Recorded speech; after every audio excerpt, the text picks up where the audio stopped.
Oh, oh, oh. All right. So this is my renderer rendering the Sun Temple scene provided by NVIDIA through its Orca archive, whatever, research 3D models thing.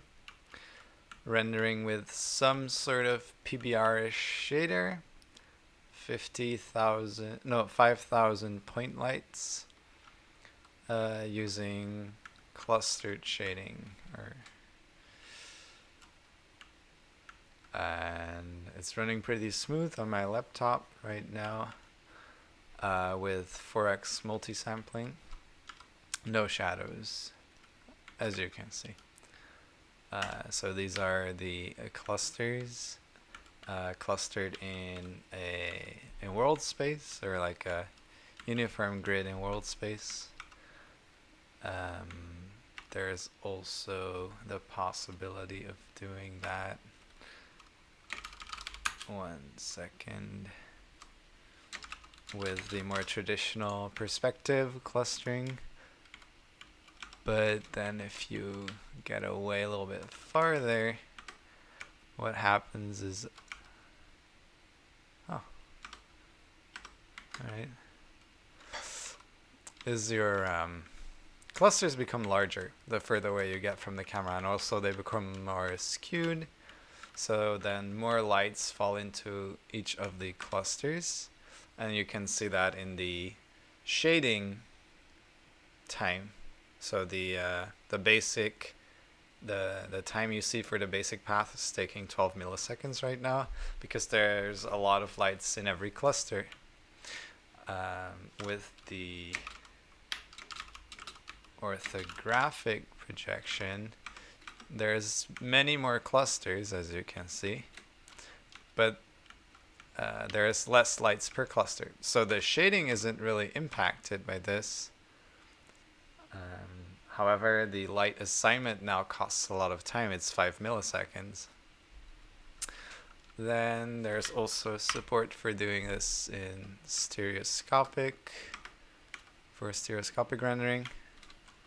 So I think we're doing, alright, so we only compute the clustering once in what you see is the red box that encompasses or encloses both of my camera views, both of my frustra, and we reuse the computation of this acceleration structure to render both the left and the right eye. This can also be done for the perspective clustering.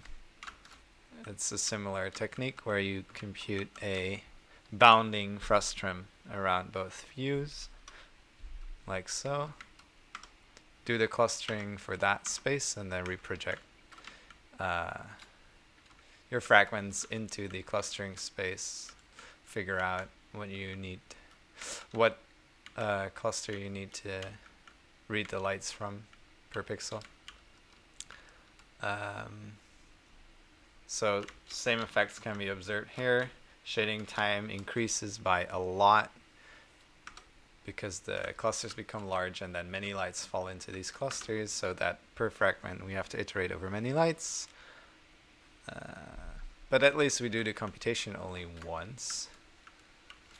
What else? If we were to do things individually, like so, we're computing almost the same thing twice, and that's a waste of time. So we have clustering per camera in this case, which is what my project is trying to avoid. So this is just here to compare the results and see if what I'm doing actually makes sense. Yeah, that's it. I have some implementation problems. I'm not sure if it will be visible on the video, but in the back, the fragments are not finding the right cluster, so there's these magenta lines.